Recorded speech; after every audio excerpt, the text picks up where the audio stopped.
பாட்டை போட்டு ஆட விட்டு கலைஞர் மாதிரி ஒரு கட்டம் போட்டு ஒருத்தன் வருவான், ஸ்டாலின் மாதிரி வந்து கையாட்டுவான். இந்த கூத்து எதுவுமே கிடையாது. ஏன் எங்களுக்கு பேச்சாளர் பேச பத்தல, இப்பெல்லாம் கோச்சுக்கிட்டாங்க. எனக்கு நேரம் தரல, உனக்கு நேரம் தரலன்னு. ஒரு கட்சியில பேச்சாளர், ஒரு கட்சியே பேச்சாளர் கட்சி அது நாம கட்சி மட்டும்தான். எங்க அண்ணன் கதிராஜன் கம்மி பண்ணி பேசியிருக்காப்ல, 15 நிமிஷம் விட்டு 1.5 மணி நேரம் பேசுவாரு. ஏன் 25 ஆண்டு காலமாக தமிழ் தேசிய அரசியலுக்காக தன்னை அர்ப்பணித்து நிற்கக்கூடியவர்கள் நாம் தமிழ் கட்சியுடைய பொறுப்பாளர்கள். அதற்கு மாற்று தாவேக்கா எப்படி சரியா இருக்கும்? திமுக மாற்றாக திமுக ஊழல் செய்து கரப்ஷன் பண்ணுது, கலெக்ஷன் பண்ணுது, கமிஷன் பண்ணுது. நீ திமுக வேட்பாளர் எடுத்து போட்டிருக்க. அதிமுக ஊழல் சக்தி ஜேசிடி பிரபாகர் யாரு? அதிமுக ஊழல் சக்தி செங்கோட்டை யாரு?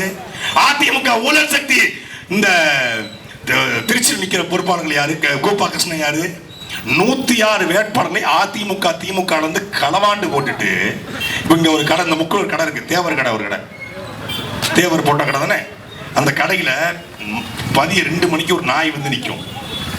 ஏன் தெரியுமா? அங்க போடுற பிரியாணில ஒரு பீஸ் கிடைக்கும் அப்படிங்க காத்திருக்கும். எப்படி இங்கத்தான் கொண்டு போடுவான்னு அந்த எச்சரிக்கையாக நாய் காத்திருக்கும். அது போல திமுக வேட்பாளர் அறிவிச்சு அதிமுகவும் வேட்பாளர் அறிவிச்ச பிறகு யாரெல்லாம் அதிருப்தி இருக்காங்களோ அவங்களை தூக்கான எச்சரிக்கை காத்துக்கிற நாயோட அதிமுக திமுக வந்து வேட்பாளர் களவாண்டு போட்டு விஜய். நாங்க அப்படி நிறுத்துற மண்ணுக்காக, மக்களுக்காக, மொழிக்காக, இனத்துக்காக தூய கரம் படிந்த முத்துராமலிங்க தேவரை போல, காமராஜரை போல, கக்கனை போல எளிமையான பின்னணி கொண்ட வேட்பாளர்களை களத்தில் நிற்பார்கள். அப்படி சொல்லுங்க. ஒவ்வொருத்தரும் 5 கோடி 10 கோடி செலவு பண்ணி தான் வர்றான். விசில் அடிச்சுக்கிட்டு, ஒரு விசில் அடிச்சுட்டு போயிட்டு இருக்கான். ஒரு அம்மா குப்பையை தூக்கி வெளியே வந்துருச்சு. குப்பைக்காரன் வந்திருக்கான். நல்ல விட கொட்டல அவங்க முகத்துல. நானும் என் வீடா இருந்தா நான் கொட்டி விட்டுருப்பேன். விசில் ஊதினா சளி தொல்லை போயிடும். யாரு? Sengottaiyan MD paediatrician Sengottaiyan, doctor Sengottaiyan.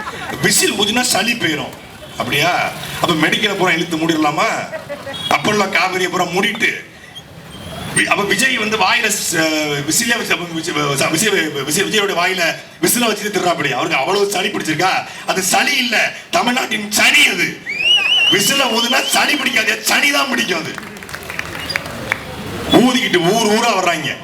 ஆனா சின்னத்தை கொடுத்துருக்காம பாருங்க தேர்தல் ஆணையம். விசில் அடிச்சாங்க குஞ்சுகளுக்கு விசில் சொன்னோம். செத்து கொண்டிருக்கிற விவசாயிகளை உயிரை கொடுத்தாது நாம் தமிழ் பிள்ளைகள் காப்பாற்றும் என்று எங்களுக்கு இந்த சின்னம். அது ஒரு சீட்டி கும்பல் அடிப்பான், கத்துவான், கூப்பாடு போடுவான், திரையரங்களை அடிச்சுக்கிட்டு இருந்தான். இப்ப தெருவில் அடிக்கிறான். மே 4க்கு பிறகு பாருங்க ஒரு பேர் இருக்க மாட்டான். ஆனா என்ன தாவேக்கால உங்க பிள்ளைகள் யாராவது இருந்தா, நான் கோரிக்கையா வைக்கிறேன், தாவேக்கால உங்க பிள்ளைகள் உங்க தங்கச்சி இருந்தா மே 4ஆம் தேதி மட்டும் தயவு செய்து வீட்டுல ஒரு பெரிய செயினா போட்டு கட்டி போடுங்க. ஏன்னா அவன் தோல்வியை தாங்க முடியாம நிச்சயமா 100 விழுக்காடு அவன் தற்கொலை முடிவுக்கு தள்ளப்படுவான். இல்ல எதையாவது வந்து கல்லெடுத்து உடைப்பான், ஏதாவது பண்ணிக்குவான். உங்க பிள்ளை உங்களுக்கு வேணும்னு நீங்க முடிவு பண்ணிட்டீங்கன்னா நல்ல இரும்பு வடமா வாங்கி வீட்டுக்குள்ள தூண்லையோ இல்ல பெரிய அந்த காத்தாடிலயோ கட்டி போட்டுருங்க. உங்க பிள்ளை வேண்டாம், என் பிள்ளை வேணாங்க, அது ஊர் மேயிட்டும் விட்டீங்கன்னா அது எங்கேயோ போய் தொலையிட்டோம் விட்டுருங்க. கண்டிப்பா செய்வான். ஏன்னா பைத்தியமா இருக்கிறான். இன்னொரு தம்பி சொன்னானே 6 மணிக்கு மேல கூட்டம் போடுறதுக்கு இன்னொரு காரணம் இருக்குண்ணே. ஏன்னு கேட்டேன். நான் சொல்றான், யாருமே வந்து வீட்டுல சொல்லிட்டு வர்றது இல்லைண்ணே. 6 மணிக்கு மேல காணலன்னா வீட்டுல தேடுவாங்க. அதனால இவன் பகல்ல கூட்டம் போட்டுறானே. 6 மணிக்கு மேல வீட்டுக்கு போயிடறான். இவங்க கூட்டத்துக்கு வரதே அவங்களுக்கு தெரியாதுன்னு. அப்பா அம்மாவுக்கு தெரிஞ்சா அப்பா அம்மா வந்து அடி பிச்சு வாங்கிட்டு தெரிஞ்சுதான் பகல்ல கூட்டம் போடுறான். ஒரு பையன் கேட்கறாங்க, ப்ரோ தளபதி அண்ணாவுக்கு பெரம்பூர்ல 7 மணிக்கு ஓட்டு போட்டுட்டு திருச்சி கிழக்குல போய் ஓட்டு போடுறதுக்கு ஏதாவது ஆப்ஷன் இருக்கிறப்போ வாட் இஸ் த ப்ரொசீஜர் ப்ரோன்னு கேட்கறான். அந்த பையன் கீழே வந்து கேட்கறான், சரிடா உனக்கு எந்த ஊர்லடா, உனக்கு ஆதார் கார்டு இருக்குடா அப்படின்னு கேட்கறான். எனக்கு ஈரோட்ல இருக்குடான்றான். உனக்கு என்னடா வயசுன்னு கேட்கறான். 17 வயசுங்கிறான். 17 வயசுல ஈரோட்ல இருக்கிற பையன் பெரம்பூர்லயும் திருச்சிலையும் ஓட்டு போடலாம் நம்பலாம் பாருங்க. அவன் தான் அவனுடைய ஆட்கள். அவன் கூட்டம் தற்கொலை கூட்டம் என்பதற்கு காரணம் அதுதான்.